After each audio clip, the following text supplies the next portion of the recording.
দুর্বল ড্রেনেজ ব্যবস্থা নিয়ে চলছে দেশের সবচেয়ে বড় সিটি কর্পোরেশন গাজীপুর। অল্প বৃষ্টিতে সৃষ্টি হচ্ছে জলাবদ্ধতা, এতে চরম ভোগান্তি পোহাতে হয় স্থানীয়দের। তাছাড়া নগরীর গুরুত্বপূর্ণ সড়ক মহাসড়কের পাশে ড্রেনগুলো অরক্ষিত।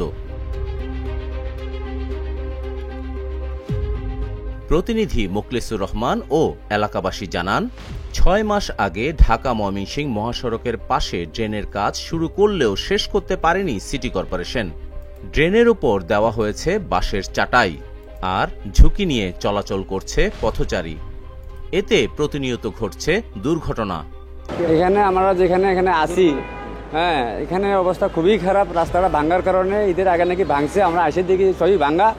অন্তত 200-400 লোকের অবস্থা খুবই খারাপ হয়ে গেছে।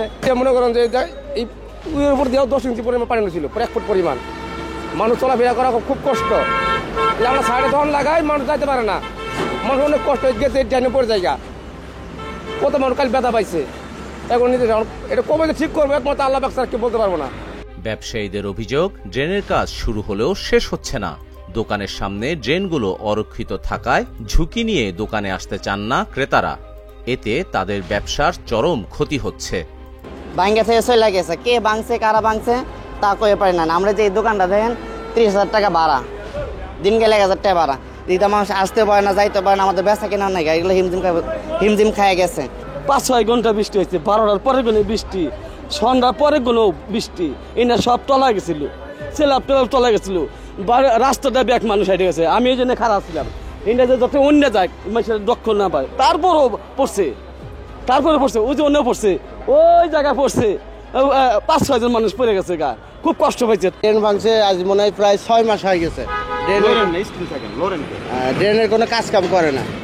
গতকাল একটু বৃষ্টি হলে মনে করেন ড্রেনের যে ময়লা পানি সব আমাদের দোকানের ভিতরে ঢুকে যায়। আমরা ঠিক মতো ব্যবসা করতে পারতেছি না, আমাদের খুব সমস্যা হচ্ছে। দোকান ভাড়ার চাপ, বেচা কেনা নাই, কোনো দিকেই হচ্ছে না। সমস্যা সমাধানের বেশ কয়েকবার কর্পোরেশনের কর্মকর্তাদের সাথে কথা বলেও কোনো সুরাহা করতে পারেনি জনতা। একই তথ্য জানান এক জনপ্রতিনিধি। যেহেতু সিটি কর্পোরেশন একটি সরকারি প্রতিষ্ঠান এবং জনগণ সিটি কর্পোরেশনের উপরে অনেক কিছু আস্থা রাখে, সেই ক্ষেত্রে আমি ঈদের পূর্বে আমাদের এই আউটপাড়া এবং দিঘিরছালা ড্রেনেজ ব্যবস্থা নিয়ে আমাদের বজ্র ব্যবস্থা প্রদান এবং আমাদের সিটি কর্পোরেশনের যেহেতু প্রশাসক নিয়মিত অফিসে আসেন না, তারপরেও প্রশাসকের কাছে যোগাযোগ করার চেষ্টা করেছি।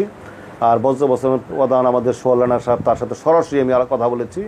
উনি তার সিটি কর্পোরেশনের লোকবল নিয়ে পরবর্তী সময় আমাদের প্রশাসককে সাথে নিয়ে আমাদের চান্দনা চৌরাস্তা থেকে টঙ্গী পর্যন্ত ড্রেনগুলি পরিষ্কার করার জন্য তারা সরাসরি চেষ্টা করেছেন এবং বিভিন্ন যে খালগুলি রয়েছে সেগুলি উদ্ধারের চেষ্টা করেছেন। তবে দ্রুত সমস্যা সমাধানের কার্যকর উদ্যোগ নেওয়া হবে বলে জানান সিটি কর্পোরেশনের এক কর্মকর্তা। আসলে এখানে প্রচুর জলাবদ্ধতা ছিল, জলাবদ্ধতার কারণেই কিছু ড্রেন পরিষ্কার করা হয়েছে এবং সেগুলা খুব দ্রুতই এগুলাতে আবার স্ল্যাবের ব্যবস্থা করা হবে। আপাতত বাসার মাচা দিয়ে প্রোটেকশন দেয়া আছে, আর মানুষের যাতে দুর্ভোগ না হয় এই জন্য খুব দ্রুতই আমরা এগুলা স্ল্যাবের ব্যবস্থা করব। আমরা কর্তৃপক্ষের সাথে এ নিয়ে কথা বলছি। কোনো ধরনের আশ্বাস নয়, জনগণের ভোগান্তির কথা বিবেচনা নিয়ে উন্নত ড্রেনেজ ব্যবস্থা নিশ্চিত করার দাবি জানান এলাকাবাসী। Channel S news desk.